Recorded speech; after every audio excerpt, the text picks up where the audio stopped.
Hey, what's up, everybody? Welcome to Switch. My name is Dugan, and I am super excited about the next 4 weeks. If you've been to Switch before, you know that normally there's a teacher who talks about a particular subject, and then later on, there's some time for you to talk about what that means to you. Well, the next 4 weeks of Switch are going to be a little bit different. You're still going to hear from somebody, me, I'm so sorry, from time to time, but I'm more going to be your host for what we're calling the Switch experience. Now, we're calling it an experience because instead of you just sitting back hearing somebody talk and talk and talk, there's actually going to be opportunities for you to do, experience, and respond to stuff. So sometimes we might ask you to shout out an answer to a particular question, or other times we might have you discuss something with the people around you, or sometimes we might just have you sit back and experience some images or sound or music, all pertaining to the particular subject that we're talking about. So, while watching the video, watch and listen and think about what the topic means to you because you'll have some time later on to discuss that. We are so excited to hear how you are going to engage and experience these particular topics over the next 4 weeks. You guys ready to go? I didn't really hear anything, but I assume you responded or maybe just sat there awkwardly. But either way, here we go. Honestly, one of the things I wish I would have learned more about when I was in junior high and high school was emotion. You know, what are they? What do they mean? How is it okay that I'm feeling them? Does this make sense, what I'm feeling? I remember especially when I was in junior high, I would feel really strong negative and sometimes even positive emotions that would scare me. You know, I'd feel them so strongly and I'd never felt them before and I wouldn't know, is this okay? Is what I'm feeling all right? How do I handle it? And even today, I'll feel a real strong emotion and sometimes think, is it okay that I'm feeling this way? Like, does this emotion make sense? And you know, sometimes how I'm feeling doesn't make sense. In fact, take a look at this video about a guy who struggles with how to express his emotions in a pretty funny way.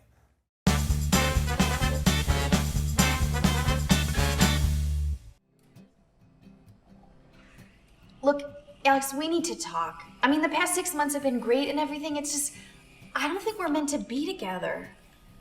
Huh. Well, win some, lose some. Are you serious? I'm sorry, sir, but we ran out of mini chocolate chips for your peppermint mocha. No mini chocolate chips? So sorry. I apologize for the inconvenience. No. I always have mini chocolate chips in my peppermint mocha. Well, what kind of monster are you? Sir, I'm sure that we can No. work something If I can't have your mini chocolate chips on my peppermint mocha, then what's this all been about? This is insane! Who are you? What country is this? I'm losing my mind.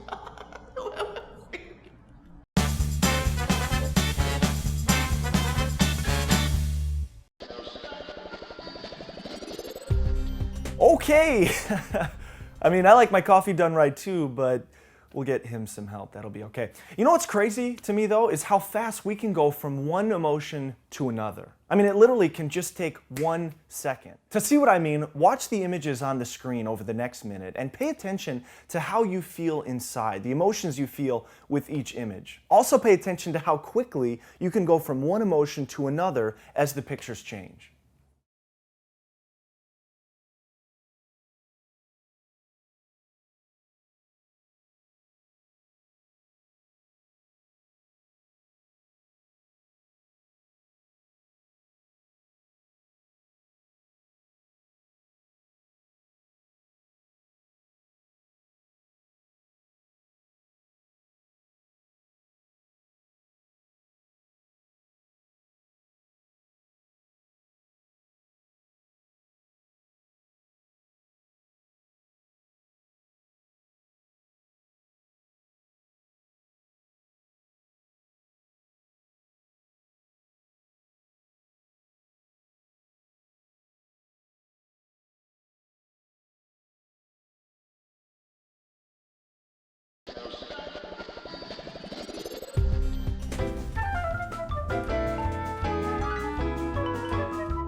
You know, one of the questions that seems to come up a lot when talking about emotions is, how do I know what the right emotion is to feel?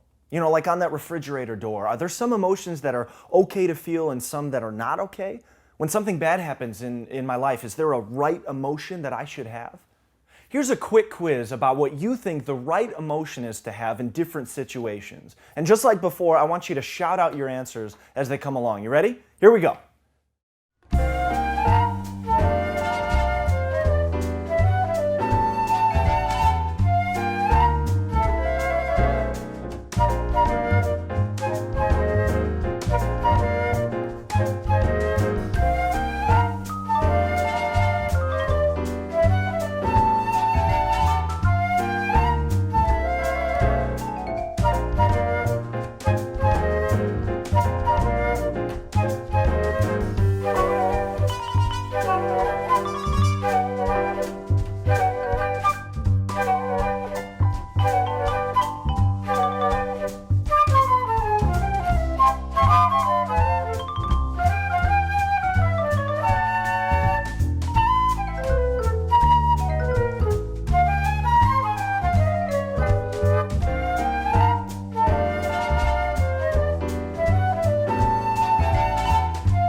So, after taking that quiz and sharing some of your thoughts with one another, what do you think? I mean, is there one right way to feel? Maybe, maybe not? You know, I wonder if it would help us at this point if we just stopped for a minute and actually looked at what emotions really are. You know, what are they? Where do they come from? What happens in our brains and our bodies when we feel emotion? Maybe if we understood that, then we'd be able to make a decision together on whether certain emotions are good and certain ones are bad. Emotions. Scientists don't fully agree on exactly how they work, but a large number of them agree that emotions start right here, the brain. That squishy blob of tissue that's in your head, processing and sensing information all day long. When we observe the world around us using our five senses, we make all sorts of judgments, often without even realizing it. For instance, you might be hiking in the woods and you see a bear, and you make a quick judgment.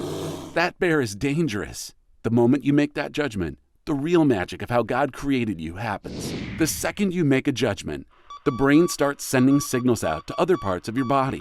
In this case, when you interpret that the bear is dangerous, your brain sends signals to your heart to start pumping faster, so you've got more available blood.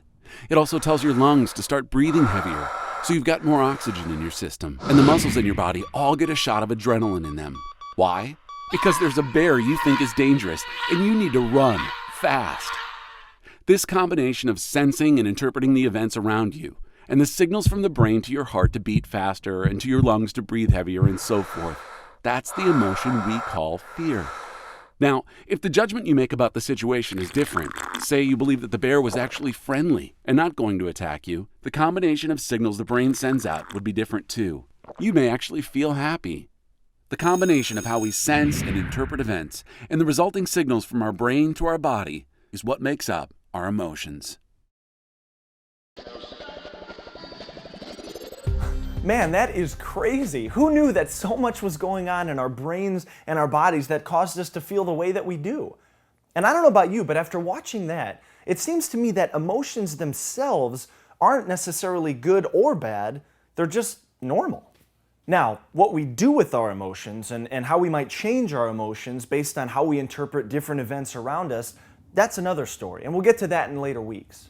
And you know, there's one other clue, that not only are emotions normal, but that human beings, you and me, we were actually designed to have emotions. Why do I think that? Well, because the Bible talks again and again about how each person is created in the image of God. So that means that there are characteristics of us that reflect characteristics of God. And that makes me think that there must be things about you and me, like emotions, that reflect who God is and what He's like. In fact, if we take a look at different parts of the Bible, we see God experiencing all kinds of emotions. Some emotions that seem really familiar to us, and some that we maybe didn't even know God had. So as you watch this next segment, just sit back and watch all of the examples of God's emotions, and maybe that'll give you a clue as to what God thinks about our emotions.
Okay, so that's a lot of different emotions that God has shown throughout history. So here's a few questions for you to consider. God has made us in His image, which means we have the ability to live like God created us to live how Jesus demonstrated when He lived here on earth. So if God Himself feels emotions, what does that mean for you? How do you feel knowing that God experiences a lot of the same emotions that you feel? So before we're done for the day, here's what I want you to do. I want you to just take a second and close your eyes. And I want you to think about what you just saw, all the emotions that God feels towards you. And I want you to think about how knowing that might change the way you feel about emotions in general. Then to finish, just say a quick silent prayer, thanking God for emotions and asking Him to open up your heart about what He might want to teach you in the coming weeks.